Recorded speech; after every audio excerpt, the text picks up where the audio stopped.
You like that? You like that? So there are just some movies that people tend to love that I don't necessarily think are great. I'm not saying that I hate these movies or wouldn't watch them again. I'm just saying that I don't have as much high praise for them as others might.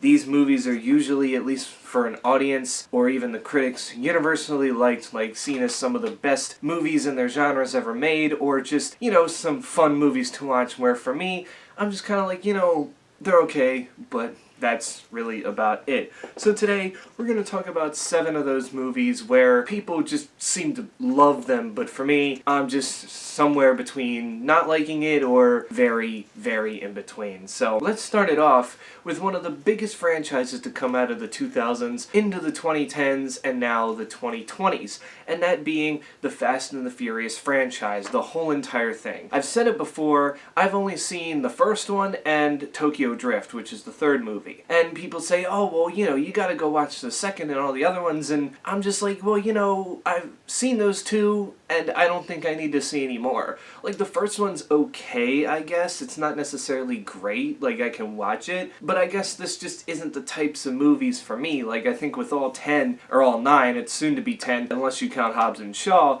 it just seems to be the same thing, fast cars and family and action seem to be like the 3 main themes of these movies, and I don't know, it just seems too cliche for my liking. I've never been fully invested, fully interested, and frankly, I just don't care. I'm one of those people that won't go to the movie theater and spend my money to see Fast and the Furious because I really don't even give a shit that much. And I can tell you, my experience watching the other movies, if I were to do it, would probably be the same as the first and third movie, where I'm just like, meh, okay, whatever. Family, family, family, family, family, family. Then we have Speed. I think this came out in like the 1990s or something. It features Keanu Reeves, Sandra Bullock. It's that movie that I don't want to say heist movie, that hostage movie where it's that bus, if it goes under a certain speed, then it blows up or something like that. And I've seen it. It's good, and of course I think we all universally agree that the sequel is terrible, but again, it's not a movie that I praise highly, like, oh my god, this is one of the best movies ever made. It's okay, but I think with the subject matter, you can only do so much with it, and the fact that they tried to replicate it again with the boat in the sequel, it just kind of felt like it was being too forceful when it came to a sequel in general. Like, it should have been a one-off movie. Had it been a one-off movie, sure, but it seems like they were just setting things up and, trying to just keep making this as much as they can, beating a dead horse. And with the first movie, they already did that by giving you one of the most bland plots, I think, in existence that, ever exist in movies. So, again, this isn't a bad movie, but I don't praise it as high as others do. Family, family, family. I'm gonna preference this. I don't hate these 2 movies. Actually, I think I hate the third movie in this trilogy more than the first 2, and that is The Mummy and The Mummy Returns. And look, I'm gonna just drop a truth bomb right now. The only reason we like these movies so much, or other people like these movies so much, is because of Brendan Fraser. And I get it. He's a great dude. He deserves the respect that he gets. He's just so unproblematic that he's just so likable, and I can't wait to see how he does as Firefly in the Batgirl movie. It's going to be cool to see him back on the big screen instead of doing some voice acting role and stuff like that. And in these movies, yeah, he does a good job, but I think if you take Brendan Fraser out of the picture, then these movies just are what they are, and that's decent in some sort of way. Like, keep in mind, these are remakes of the old Mummy movies with Boris Karloff, and I think that those movies are far more superior than this.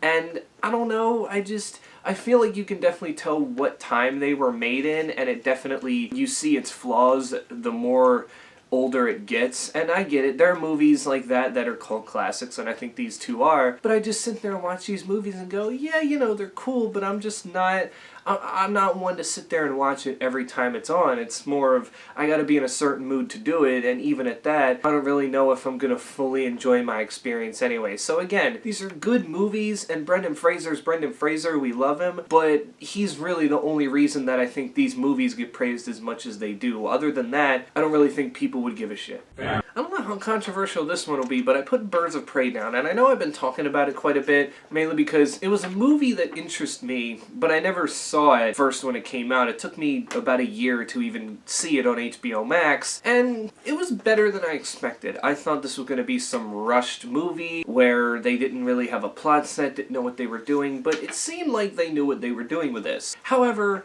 I think a 79% on Rotten Tomatoes is a little generous for what it is. Because don't get me wrong, I think Margot Robbie and her portrayal of the character Harley Quinn is 3 for 3, but I would say that this is probably her worst Harley Quinn performance. Now, again, I'm not saying she was bad in this movie, I'm just saying of the two Suicide Squad movies and this, where she's played the character, this one has to be the worst just because even though she kind of, starts feeling independent more for herself, there's just other elements in this movie where I think she gets outdone, like Ewan McGregor's Black Mask or Journey Smollett-Bell as Black Canary. It just, there's a lot of things about this movie that are so up and down. It tries to do the Deadpool effect where Harley's telling a story and backtracking while also trying to keep up with what's currently going on. It gets confusing in some places, and at some point in time, it doesn't even really feel like a comic book movie. Like, I get it, it's DC. This felt more like what the Catwoman movie was trying to be, where it was trying to distance itself from a lot of stuff and make itself different, and still trying to,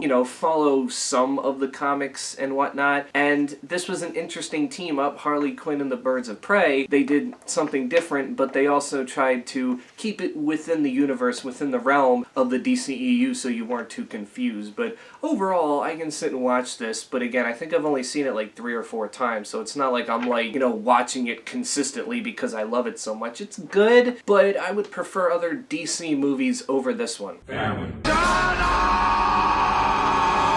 Boy, these last 3 are pretty well loved. So we have Die Hard. I have never been a Bruce Willis fan, and again, I think it sucks the way his career had to end because of the whole thing going on with his little, do I call it disease? I don't even know what it is. He's just got something wrong in his throat and in his head to where he can't really speak very well, and he can't, listen to lines all that well. But again, the plot to me in this movie just isn't that interesting. I mean, obviously it's a movie about a guy who's trying to save hostages in this building, and it's something that's been pretty much beaten over the head at this point in time. Like, this movie started that trend, and I'm kind of upset that it did, because Die Hard's a good movie, but knowing what it created with all these action movies after it, it just kind of became really repetitive and boring, and now when I go back and watch this movie, it's not anything that I really appreciate as much as I did before. Plus, the whole idea of it being a Christmas movie because it takes place on Christmas, it's just like, I mean, I guess I see your point, but not every movie that takes place on Christmas is a Christmas movie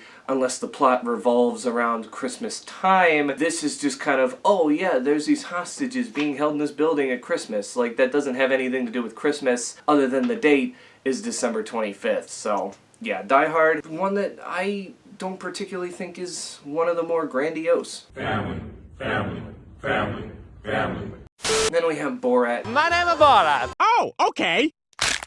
Which is seen as one of the, I don't want to say best comedies of all time, but very well respected. Sacha Baron Cohen is very controversial with a lot of his comedies, and over the years I've seen some of them, and don't get me wrong, I think Borat's better than stuff that he's done like Bruno and The Dictator. But when I watch Borat, I think I've only seen it like twice, I just remember going, it's funny, but I don't think it's that funny. It's one of those movies where it has a script and a lot of it is, pre-filmed, but then there's also the live reaction stuff, like the pranks, kind of like how Johnny Knoxville did whatever with Bad Grandpa, where it has a storyline attached to it, but then also they'll tail off and do the, what they usually do with the crowd reaction by doing these pranks. The Impractical Jokers movie did the exact same thing. I just, there's some stuff that's funny and held up. There's some stuff where I'm just like, I don't really know if that's funny at all, or at least anymore. And then there's just some stuff that's not really funny. Sometimes he beats the dead horse with the same joke, and it becomes unlaughable. You're just like, alright, look, you've done this how many times over? Try something new, try something different. And in the end, it just became a movie that by the end I was just done with. And even when the sequel came out, I was like, you know what? I really don't care. I could care less about it. And lastly, it's seen as one of the best movies ever, probably of all time, but to me, well, Scarface. I'm sorry, it's boring. I really do. the action scenes, I guess, are fine, but it's just boring. It's long and just overdrawn and doesn't do a whole lot. Like I said, again, my problem with long movies isn't that they're long, it's when they're long and they don't do much to keep you interested throughout the story. And for me, I lose it less than halfway through. I'm just like, alright, I really don't give a shit anymore. And, you know, again, I wouldn't call Scarface a bad movie. I think I'm very 50-50 with it, but there's just people who talk about it and they're just like, oh my god, it's so great, this, that, and the other. And to me, I'm like, is it though? Or is it just because it has some iconic scenes in there that we all go, oh man, this movie has this and that in there. Like, everybody knows Say Hello to My Little Friend. Like, that's just like, I think when people reference this movie, that's the one quote, the one scene that they go to. Other than that, it's good, it's fine, it's well written, but it just bores me half to death and I can never sit through it. I think I've sat through this thing maybe once or twice when I was younger, but now I can't do it. It just, I don't usually fall asleep during movies, but this would probably be one where I would fall asleep in the middle of. Something's in my ass.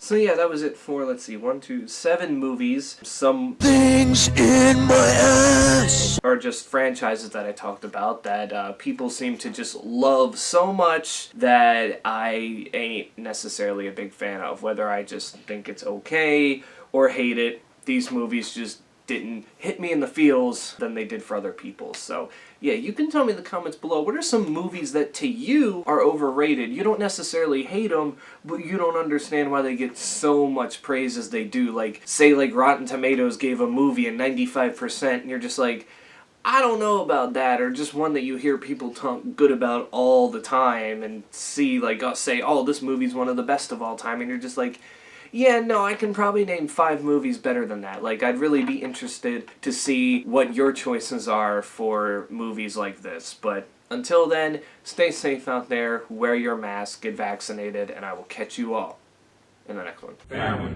family, family, family, family, family, family, family, family, family, family, family, family, family.